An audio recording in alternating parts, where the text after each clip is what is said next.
So we are very fortunate to have here with us today Olivia Xu, who is a PhD student down at Stanford University with Fred Kjolstad and Kunle Oluktun.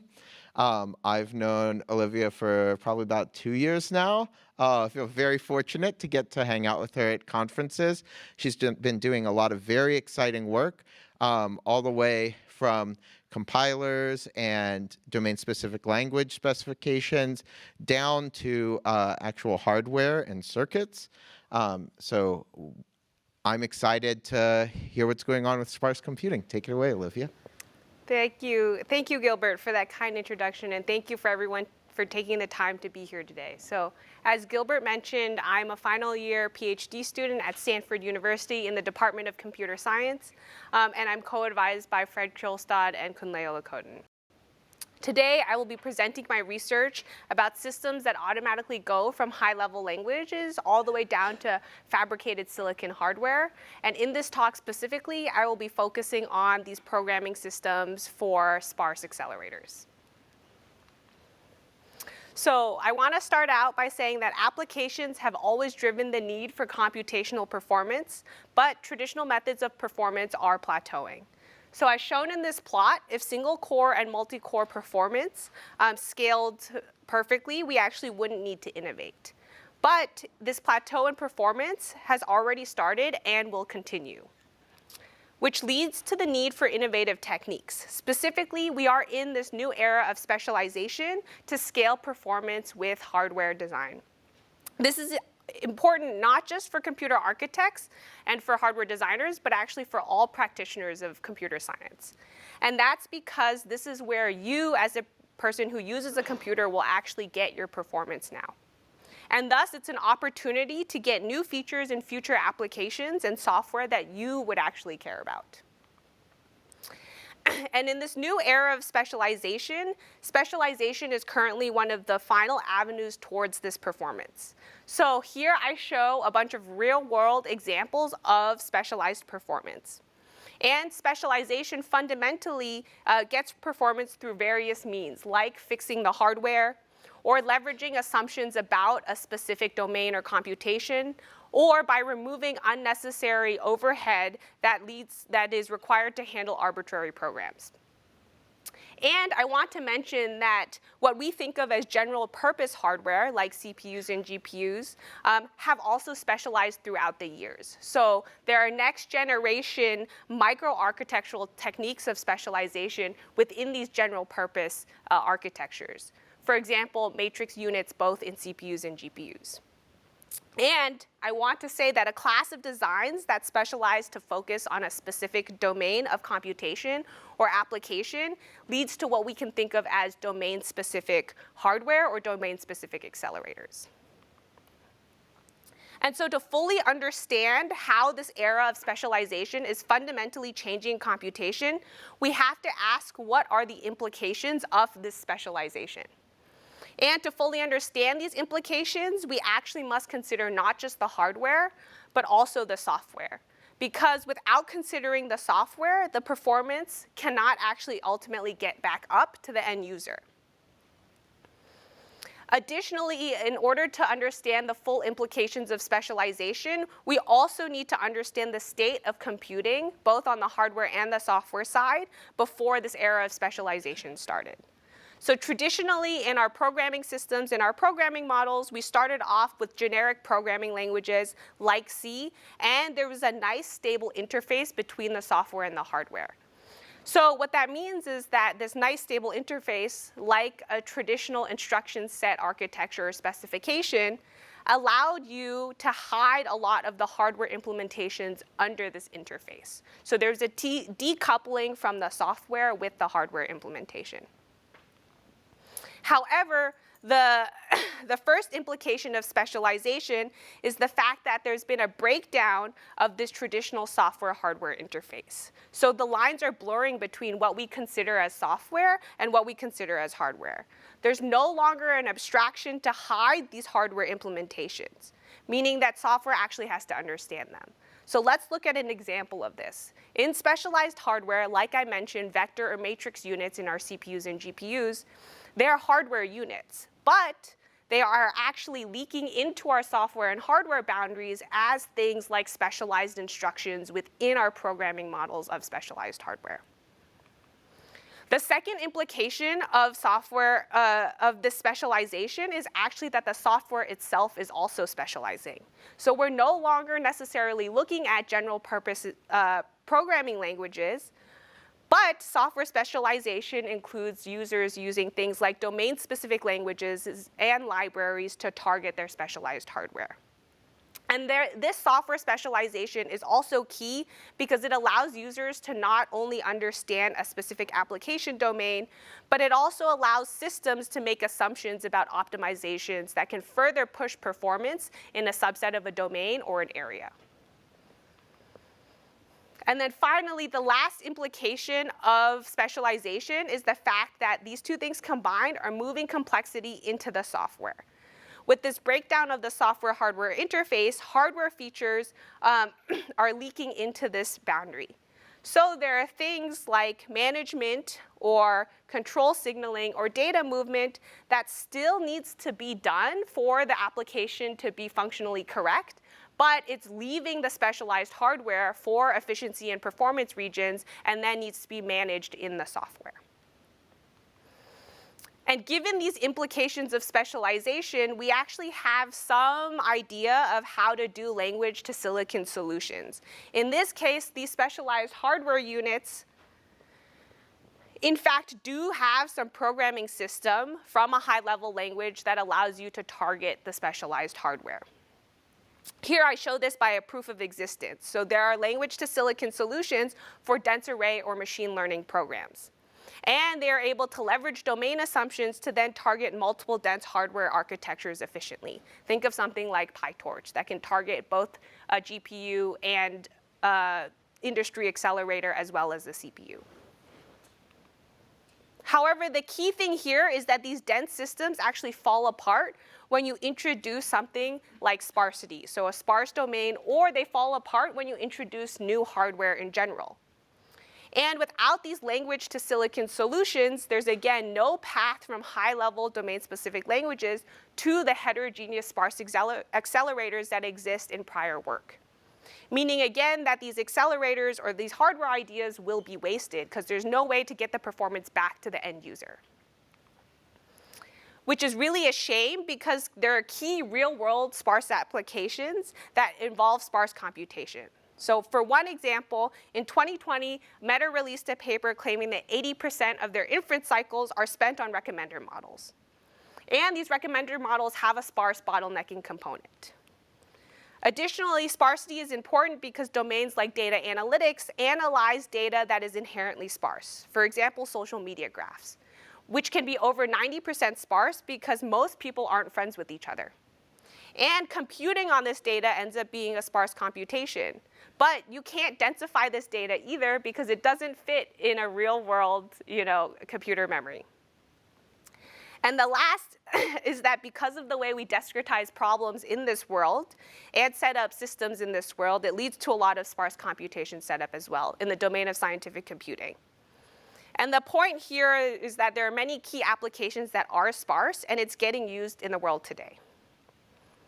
So in order to get the nice properties and target specialized sparse hardware, it's important to fill this language to silicon gap to get performance in these sparse computations, and there are many real-world applications. And that's exactly what I did during my PhD. I worked on filling this gap for investigating ideas for building systems for targeting sparse accelerators. Here I show a simplified system of the domain. Here I show a simplified system for domain-specific acceleration of sparse applications. And the gaps are filled with components that need to be worked on to go from these languages all the way down to silicon. And today, in this talk, I will talk about 3 contributions that touch on various parts of the system stack to build towards a unified system from sparse high-level languages down to heterogeneous sparse accelerators. But in order to understand these high-level system contributions, we need to ask the question of, so how did we get there? And so in order to do that, let's go back to the components of the system. In the components of the system, I will talk about each of these in more detail, but by analyzing the system, we've been able to identify 3 core challenges with sparse programming systems. The first core challenge is this idea of supporting more domains. And this, again, extends beyond sparsity, but I will talk about it in the context of my work. The next key challenge is the idea of developing reusable abstractions for hardware. And the last core challenge is this idea of dealing with heterogeneity within the hardware space. So let's take a look at with more detail at the first challenge, supporting more domains. The first step in creating these systems is to consider both the hardware and software and support more domains within this hardware-software stack. As mentioned in my introduction, we need to build systems for emerging domains, starting out with a dense system, but we need to build things that encompass sparsity. And the reason for this is because, again, we want to get performance in more areas. However, now let's assume the prior state of the art, which is true, that we already have a programming system for both sparse and dense computation. Then, to get more performance in other areas, the question is, what other domains can we support beyond sparse tensor computation? And that's exactly what I worked on, the idea of extending sparse computation to other domains through this idea of compilation of sparse array programming. And this was work presented at OOPSLA in 2021. So in order to understand how sparse array programming is a generalization of sparse tensor computation, I need to provide some additional background on what I mean by sparsity specifically. Here, I'm talking specifically about sparse tensor algebra. So within sparse tensor algebra, this example I show, all of the white blocks are 0, and then all of the blue blocks are non-zero.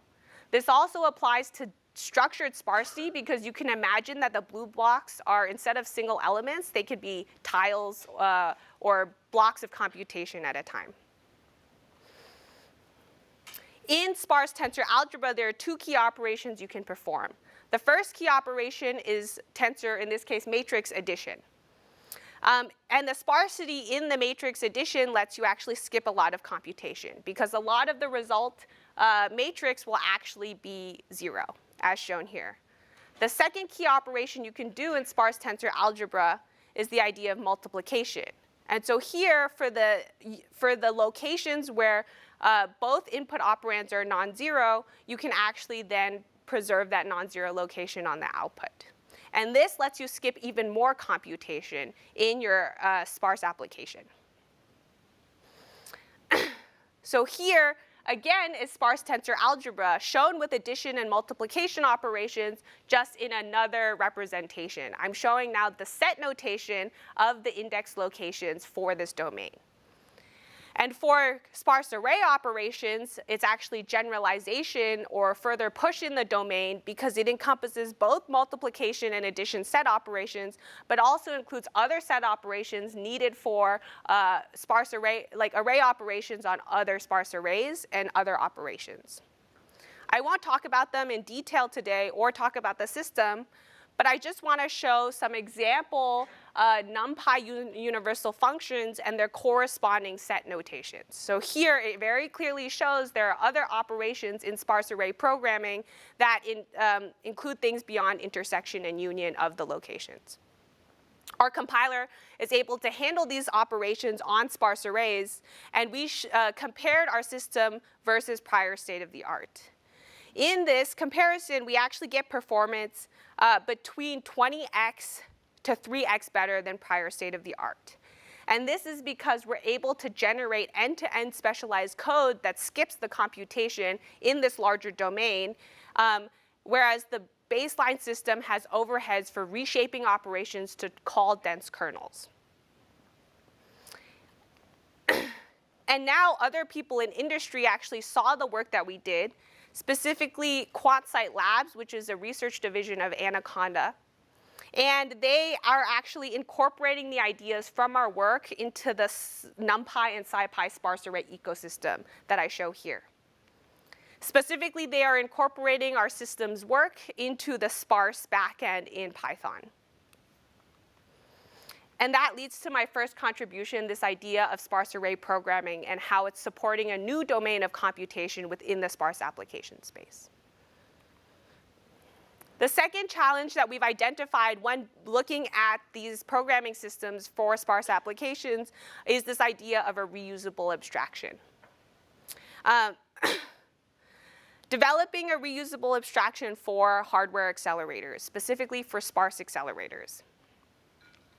And so the key idea for what I mean by developing reusable hardware abstractions is this idea that hardware can actually be hidden behind either a language, abstraction, or interface, as shown in blue. And this answers the question of how can we rebuild or compensate for the breakdown of the software-hardware boundary due to specialization. And why would we want to do that? Well, because it has nice properties like the fact that you can decouple your front-end program from your hardware implementations. Also, the other nice property is that you only have to write your front-end compiler once.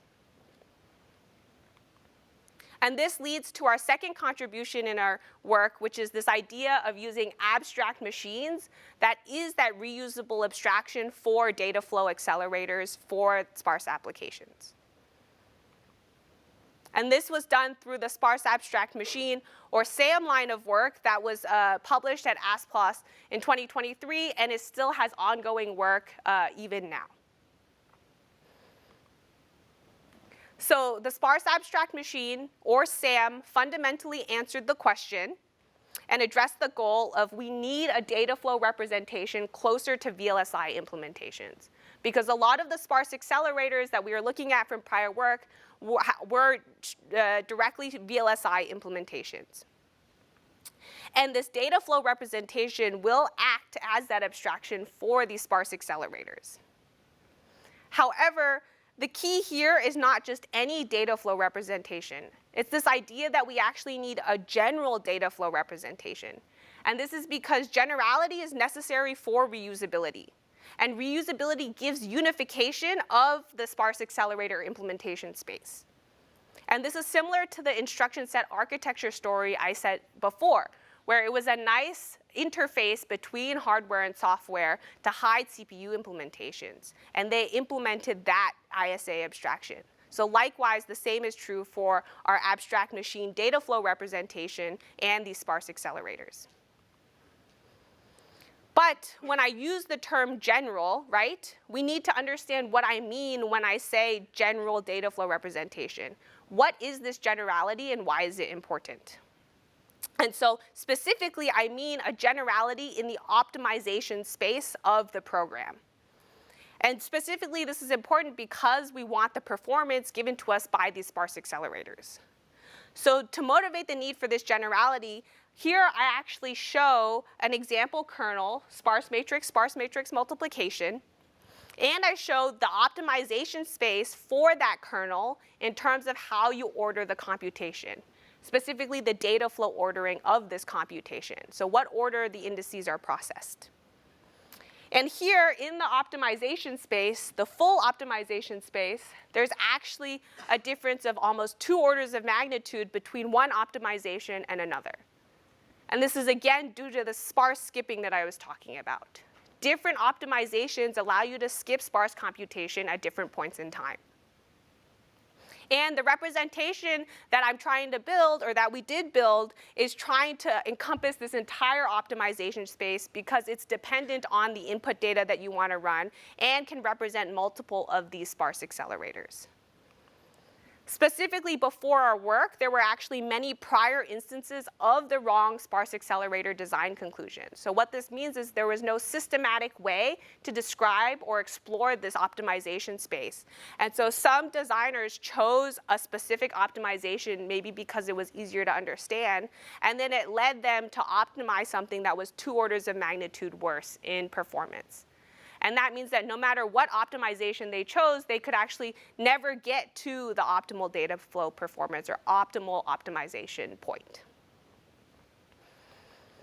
So the generality in our reusable abstraction includes this idea of generality in optimization space, which from a front-end programming language's perspective looks like a generality in the scheduling space that we need to program. Additionally, a lot of what I talk about is for the domain of sparse tensor algebra. So here I show generality in expression or kernel for the entire domain of sparse tensor algebra, because there are many of these kernels that appear in many real-world applications. And so here, all of sparse tensor algebra with a generality in optimization space actually then lends itself to multiple sparse accelerator backends that existed from prior work. So this combination allows you to describe a lot of the sparse accelerator designs that existed. And now that I've talked about some nice properties of this reusable abstraction, you might have the question of why is this abstraction even useful, right? Like, what are we going to do with an abstraction? Well, the key idea here is that an abstract machine representation matters because you can use it as a general representation within your compiler infrastructure as a compiler intermediate representation. Specifically in SAM, we actually do build this compiler from front-end, high-level domain-specific languages for sparse applications that I show here, all the way down to our data flow representation. In this case, in the compiler, a user only has to write about 15 lines of code, and the code for the computation does not have any hardware implementation or accelerator details, and our front-end compiler can then target our data flow representation.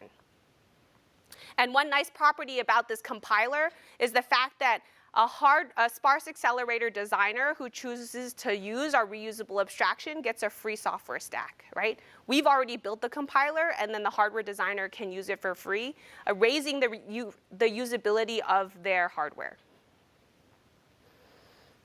And so specifically, the sparse abstract machine, or SAM, is an abstract machine model. That means it models infinite hardware and ideal memories. And it represents data flow hardware through two mechanisms. The first mechanism in SAM is this idea of streams along the wires. And that's because streams map more natively to VLSI implementations of hardware. So every arrow shown in this graph is a stream. The second idea, key idea in SAM, or the sparse abstract machine, is this idea of data flow primitives. So every box in this graph is also a data flow primitive.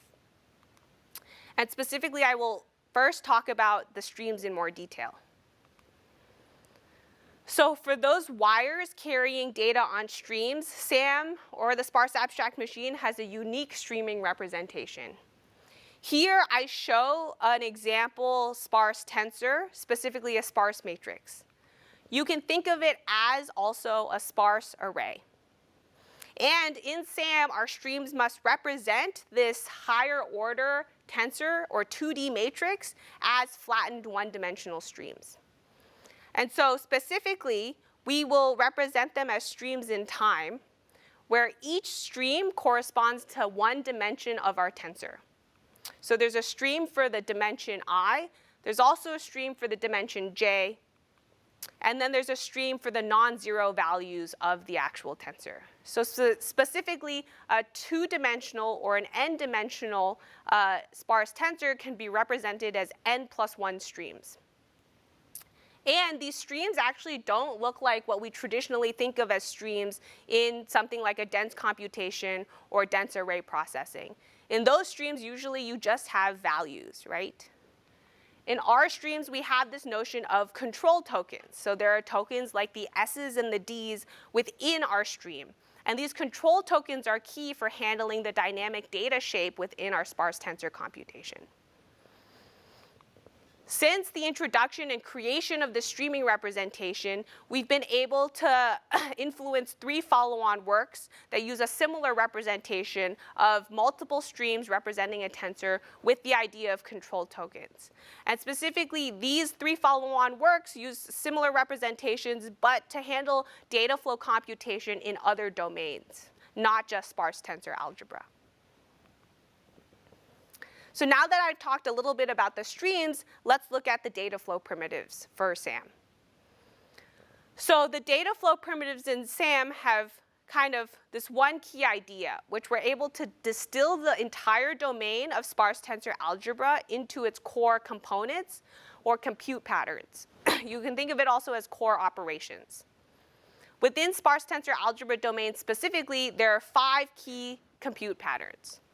The first key compute pattern is this idea of iterating through one of these multidimensional tensors that may be sparse or dense and generating the stream. The second core compute pattern is this idea of once we have the streams, combining multiple of these streams or multiple of these tensors together. And this performs the intersection or union that's required for our multiplication or our addition. The third core compute pattern is this idea of broadcasting operands over other operands. So in this case, you can consider it as something like if you're adding a scalar to a vector, the scalar should be broadcast to the whole vector. The fourth core compute pattern is actually computing on the values. So this is actually performing the multiplication or addition and also actually performing a reduction if you want to handle something like matrix multiplication. And finally, the last core compute pattern is this idea of assigning the result stream back into storage or memory. So that now that I've given a high-level idea of what these data flow primitives do, let's look at a sparse vector scaling example using our sparse abstract machine representation. Here I show a particular SAM graph for the sparse vector scaling example, and I show a sparse vector B where all of the gray boxes are 0 and the colored boxes are non-zero. In this case, in our SAM graph, we're actually able to stream through the sparse vector B. So specifically, we're streaming through the first element, that's red. And here we produce 2 streams. The first stream is used to indicate the coordinates of our non-zero values, and the second is used to indicate the address to look up the values. So here, the level scanner is streaming through all of the non-zero elements of B and then produces a stop token to denote the end of the vector and produces a done token to denote the end of the stream. Then the addresses are fed through the array data flow primitive to actually produce our non-zero value elements of B. And so specifically, we then have a stream for the coordinates, a stream for the addresses, and a stream for the values. However, this example computation is actually a scaling example, right? So we need to perform a multiplication of a scalar.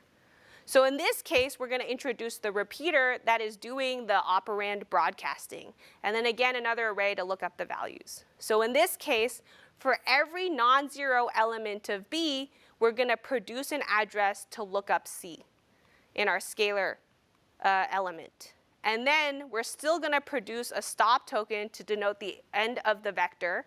And now in this case, it's a vector again because C, the scalar, was scaled to a vector. And then we're going to produce the done token and send it to the array to actually look up the value of C. In this case, I'm only showing the metadata computation. So I'm not showing the actual multiplication itself. But the actual value streams for B and the value streams for C are then going to be sent to the computation portion of the graph, which I don't show for simplicity.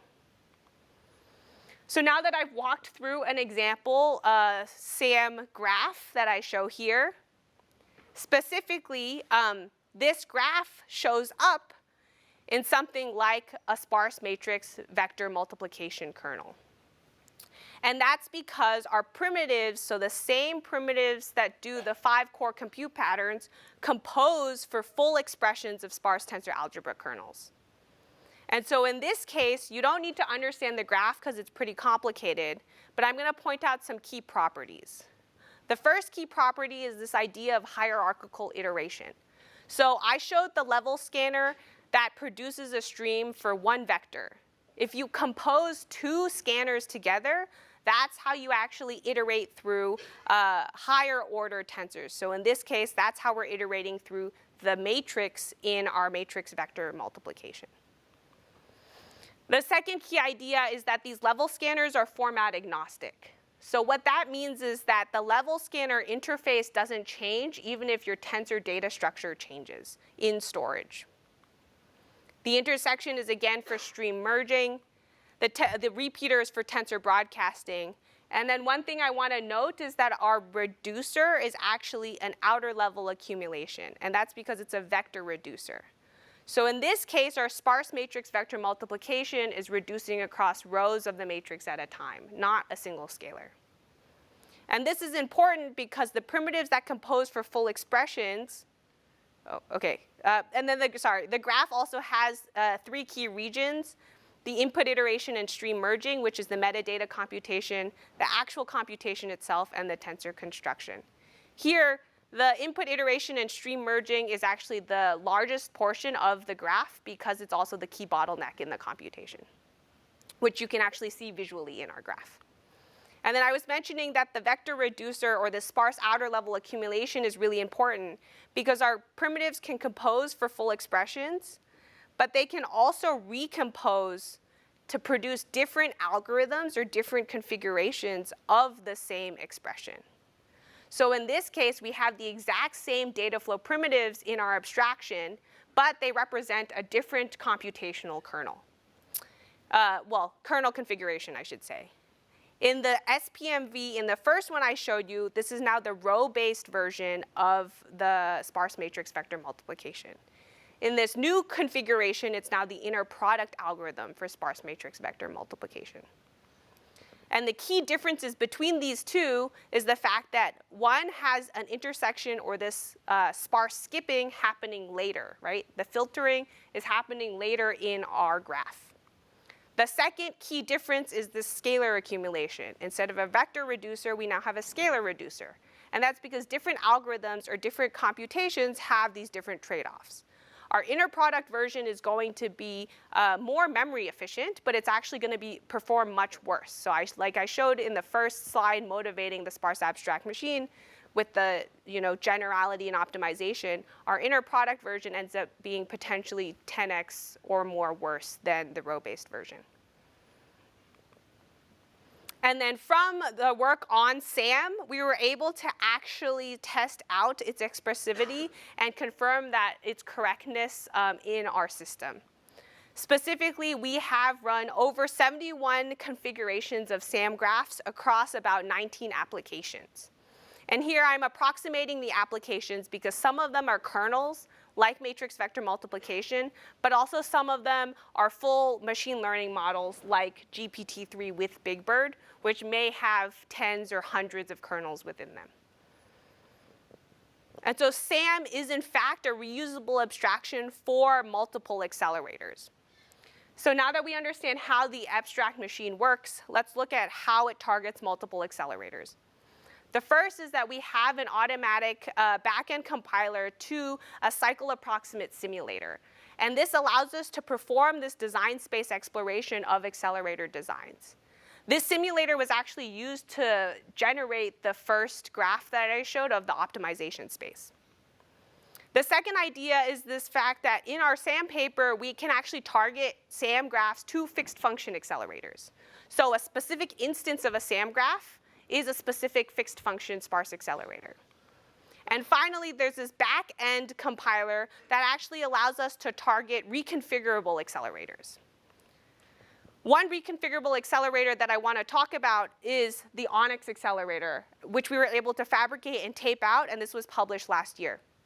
This accelerator showed that our sparse abstract machine abstraction holds up against real hardware. So ONNX is specifically a CGRA, or a coarse-grained reconfigurable array. If you're not familiar with CGRAs, you can think of them like FPGAs, but coarser-grained. So instead of using lookup tables to actually perform operations, you use processing elements like ALUs. And instead of single-bit processing or single-bit movement, you actually process and move data one word element at a time. In a CGRA, I showed the ONNX CGRA architecture on this slide. And the key contribution here is this idea of support for sparse tensor algebra with new primitives. So that was our key contribution within the ONNX hardware accelerator line of work. And this key contribution we were able to do by actually using SAM or the sparse abstract machine as ONNX's architectural specification. So specifically, we introduced this idea of a sparse memory tile and a sparse processing element. And within each of these tiles, we actually have implementations for each of the SAM blocks within our hardware accelerator. And so these SAM data flow primitives are in the hardware VLSI implementations. So specifically, I show these VLSI implementations of each SAM data flow block. You don't have to understand the details of this, but I just want to point out that each of them have basically RTL associated with the primitive. And there's this huge big question mark box. So what is that? The key thing with building real hardware is that there's other considerations beyond an idealized abstraction. In this case, I had mentioned that the SAM abstract machine basically has ideal memories, right? Which is not the case in real hardware. So we actually needed to build data flow primitives to handle real hardware read and write synchronization. And additionally, because we're targeting real hardware, we can't actually assume that everything fits on chip. So we have further optimizations and analyses in the backend compiler to target this reconfigurable accelerator. We do things like pipelining, pipeline balancing, unrolling, and we even come up with a novel new tile sweeping algorithm to get better load balancing on our accelerator. And all of these optimizations combined in our backend compiler lead to about a 3.6x speedup as compared to just the default optimization mapping. And I want to point out in the last thing that ONNX is competitive in energy efficiency. So we're able to compare our hardware accelerator in energy delay product, which is a proxy for energy efficiency, compared to CPUs. In this case, the Intel Xeon with AVX targeting the MKL library. We test our accelerator across 4 different sparse tensor algebra applications because our accelerator is reconfigurable. This is not shown, but in our applications, we're able to be between 5x to over 500x better than the CPU implementation in energy efficiency. And so that wraps up the second contribution, which is the sparse abstract machine, along with the hardware we were able to tape out ONNX. The last challenge within our programming system that we've identified for sparse applications is this idea of dealing with specialized hardware and domain-specific accelerator heterogeneity. So it answers the question of how do we handle heterogeneous accelerators and their differing programming models, but in a way that the compiler and system can reason about systematically. And so if we look at a traditional compiler flow, we actually go from a high-level sparse program all the way down to an accelerated low-level sparse program. And this is pretty standard of sparse compilers before our work. Our new contribution is this idea of modular and portable compilation. So how are we able to plug in backends in a modular and portable way to the compiler such that the compiler can actually accelerate low-level programs using these accelerated backends? And that's exactly what we did with the Mosaic compiler. So the Mosaic compiler is an interoperable compiler for sparse tensor really for tensor algebra in general that is able to access the performance of all of these high-performance backends. So the question is, how does Mosaic handle heterogeneity in backend? Well, to understand that, we need to understand what does heterogeneity mean in this system. So here represents the space of all sparse tensor algebra expressions. And in this space, we have some GPU and CPU backends that perform dense linear algebra computation. These are things like AVX instructions or MKL. And because their backends are functions, they're fixed functions actually, they represent points in the space of sparse tensor algebra. There are also other high-performance backends that actually represent dense tensor contractions and additions, and these run on the CPU. In this case, a tensor contraction is something like a multiplication, or an addition is, again, an addition. But they actually are a function that can perform any tensor multiply or any tensor addition, which means they're not tied to a specific matrix or vector or 3 tensor, so they can handle any dimension. In this case, because they can handle any dimension, they actually represent an infinite subspace in the space of sparse tensor algebra. And finally, we also have sparse accelerators that have a programming model like the sparse abstract machine. They are programmed using a high-level domain-specific language, and therefore you can program them to represent the entire space of sparse tensor algebra. So all of these systems have differing representations and functionality. And Mosaic is able to handle these heterogeneous backends.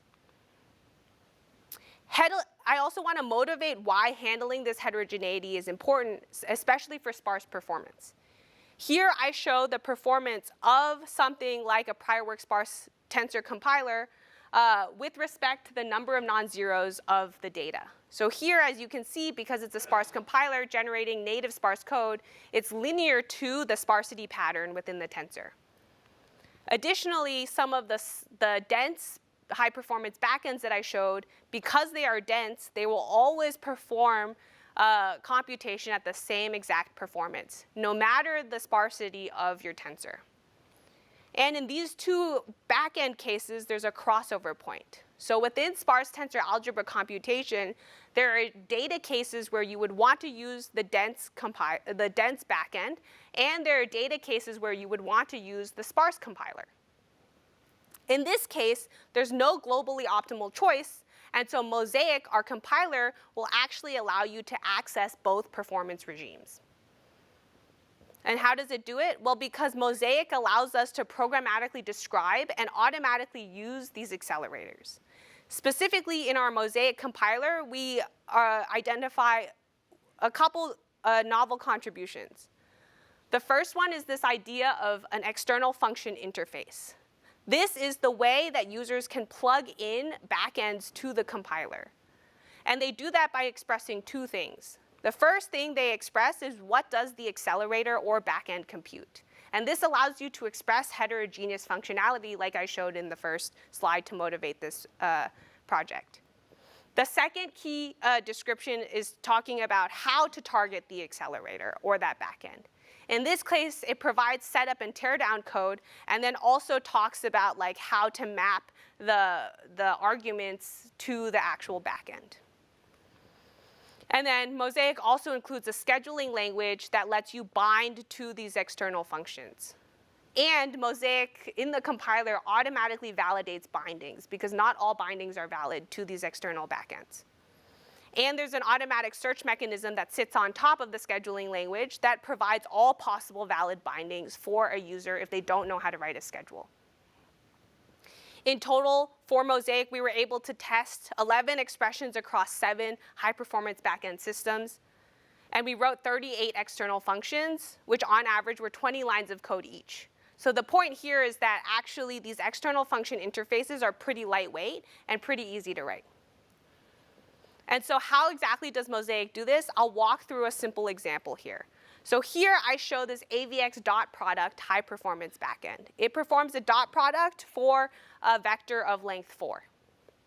And we're going to target this to an expression called SDDMM, or sampled dense-dense matrix multiplication.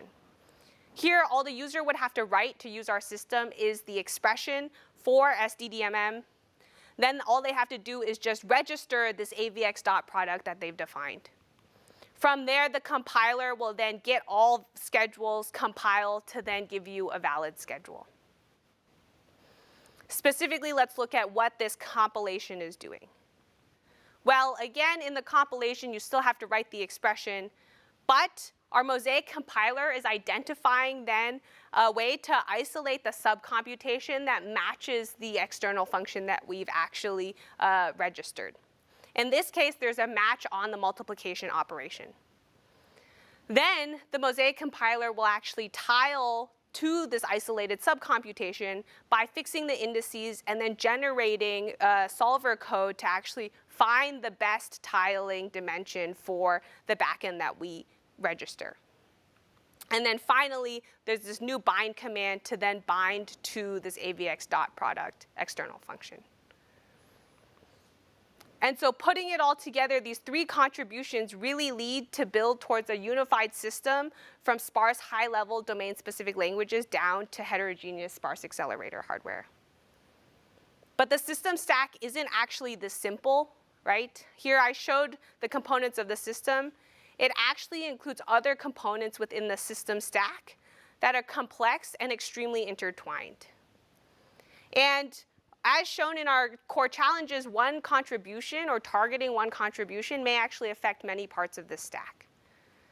And so all I want to say is that I have actually worked on many parts of this complex system, and the labels in blue are works that I've published or that are ongoing. Of course, this is a conceptual diagram showing how all of my work fits together. The actual research contributions are independent systems. And then I want to talk about how these specialized systems or programming systems will look like in the future. So here I show again the sparse programming system. But future programming systems will also include domain-specific systems for other domains. And on top of that, there are end-to-end applications that may actually touch on multiple of these domains. So the questions here are, how can we solve new research problems that maybe integrate across many of these domain-specific system stacks, and how do we actually build programming systems for other domains?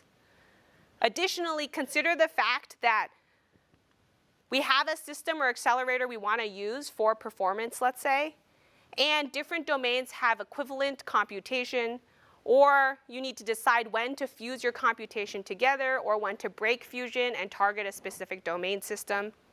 And we need to convert formats between different domains because, again, these systems have different programming models. And so to make these decisions, we should actually have other systems to inform the usage of when to use which domain system. And in solving some of these new research problems, we can reach this future vision of bringing domain-specific accelerator performance to all applications. And this is what I want to work on basically for the next 20 years. And the core challenges that we've identified with sparse programming systems actually apply to all specialized programming systems. Specifically, supporting more domains in a specialized general programming system looks like supporting more domains and identifying these larger end-to-end applications.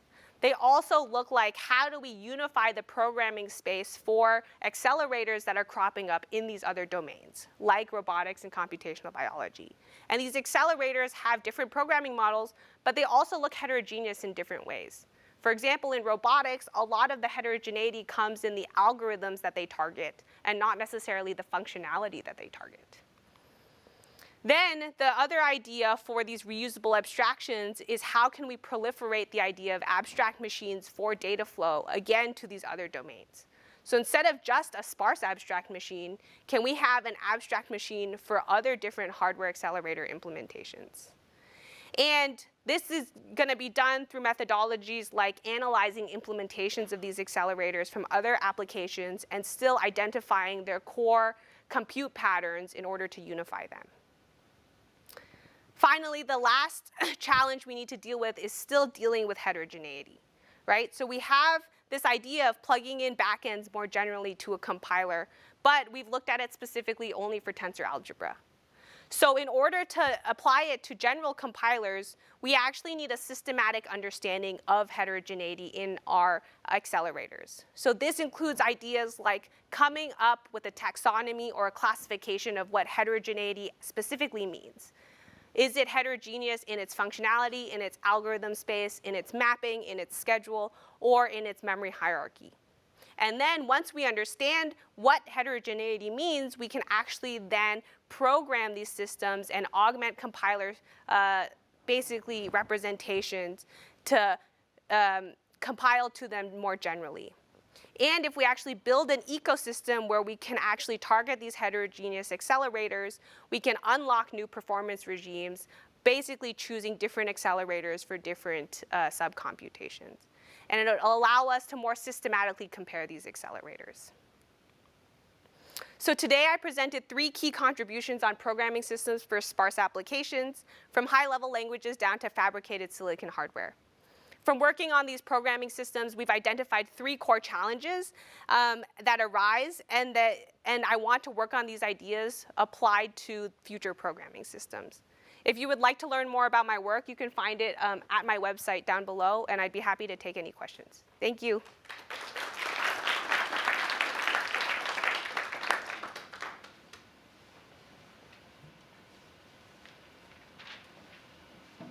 Yes. What's the state of the work before the sparse abstract machine came? Because I know that libraries like PyTorch or TensorFlow or TinyGraph have graphs for managing metadata and the computation. I haven't heard of this for sparse libraries, but yeah, so what came before the sparse abstract machine? That's a great question. So for the dense side, it was things like PyTorch that had data flow graphs that then targeted to some backend device. But generally, the targeting to some backend device before PyTorch 2 was done by hand by engineers at the company. For the sparse space, there was work on sparse compilation that was done with the same high-level languages, but they targeted CPU and GPU code, so mainly C-like code.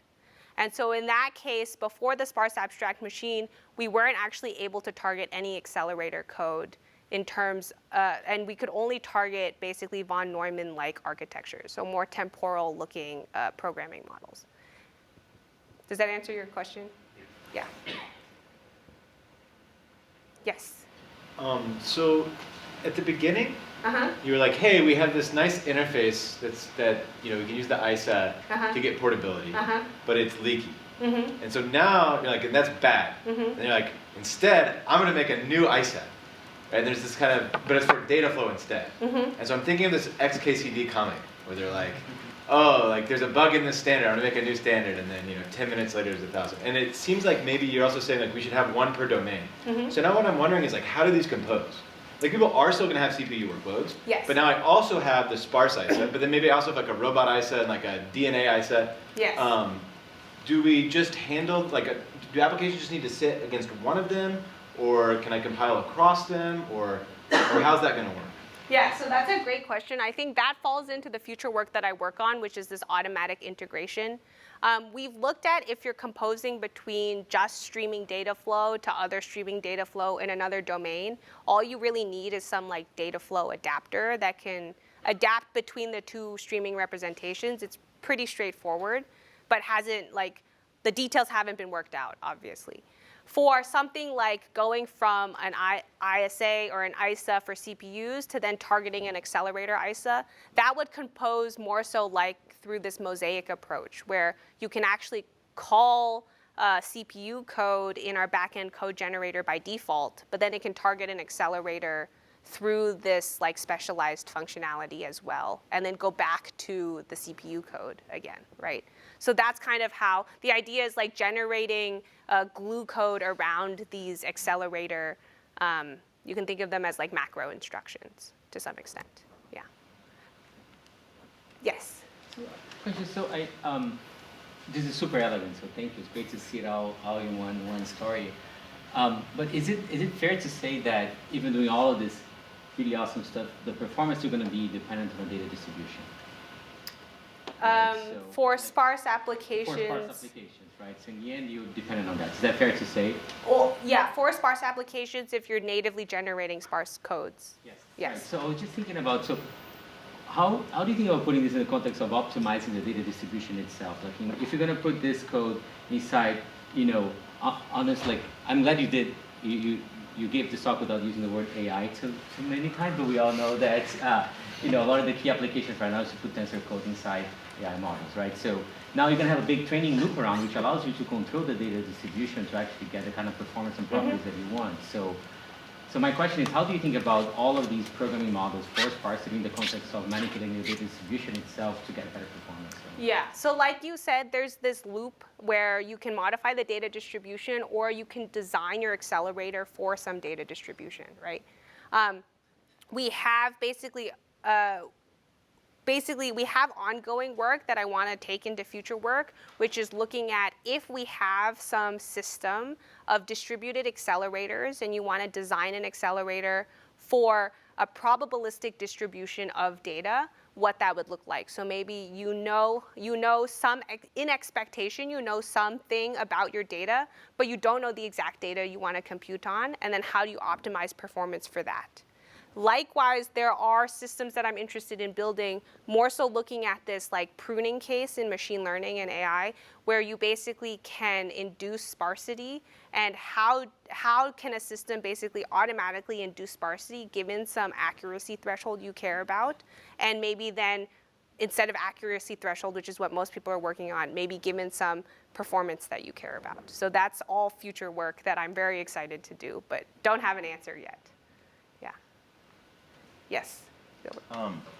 So one interesting thing about this, maybe related in a way, is sort of data dependency. Often, if your data isn't sufficiently sparse, we can debate what sufficiently sparse means. Yes.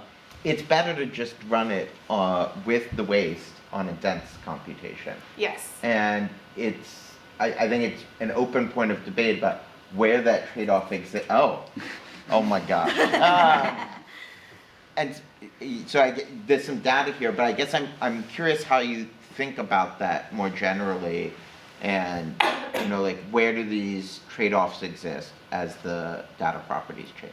Yeah, so I think that's a great question. I think one thing, like I want to show this because this is actually the crossover point of that dense sparse. Like maybe it's not really worth it for you to I don't know if you can see this, actually run sparse stuff here because it's close enough to the dense part, right? Yeah, I would assume a lot of the tensor operations that the point would shift a lot farther. Yeah. So it does shift depending on what backend you choose and also what kernel. So the key idea here is about basically in these future programming systems, the integration across them. And one thing we were able to do as a first step is actually build an accelerator through the ONNX one that has both sparse and dense on the same array, right? So you actually now have more local conversion between a super fast dense thing and a super fast sparse thing. And so next steps include how do we utilize that infrastructure and that accelerator to then actually, like even what Zach was mentioning, convert between the two accelerators in a fine-grained fashion so that you can actually utilize basically both these performance regimes at runtime. So that's also something that I'm interested in looking at. But before the state of the art of before the work that I presented existed, there wasn't really even an opportunity to do that besides just analyzing it by hand. Does that make sense? Yeah. But I think that's it's a great question. That's one of the key unsolved things in order to use sparse computation in machine learning, for example. Yeah. Do we need to figure that out statically? Can we just, now that we have these interfaces, can we just build a runtime that dynamically switches? Or is that, for some reason why that's a bad idea? No, I'm talking about figuring it out dynamically at runtime. Yeah. Yes. So your first contribution, the sparse array programming, where you're doing more than just the unions and intersections, how useful is that actually? Because my understanding is that for things like AI, almost like 99% of the work is just additions and multiplications. So are those operations like left shift or XOR actually used? Yeah, so that's a great question. So in our paper, we show some real world applications that are actually used, just not in AI and ML workloads. So there are things like signal processing, biomedical imaging that actually use all of these XOR and ORs when they actually want to pre-process or post-process imaging data. Likewise, in a lot of traditional AI techniques that aren't large matrix multiplication or LLM based, that also use decision tree making, and those also then have these large higher order tensors where you need to perform something that's not an addition or multiplication. But that's a great question. Yeah. Yes. I guess a related question to this sort of this changeover to dynamic. There's also settings where you can naturally get from sparsity to other forms of sparsity. Like naturally as the program you go to Fourier sparsity from actual sparsity, so on and so forth.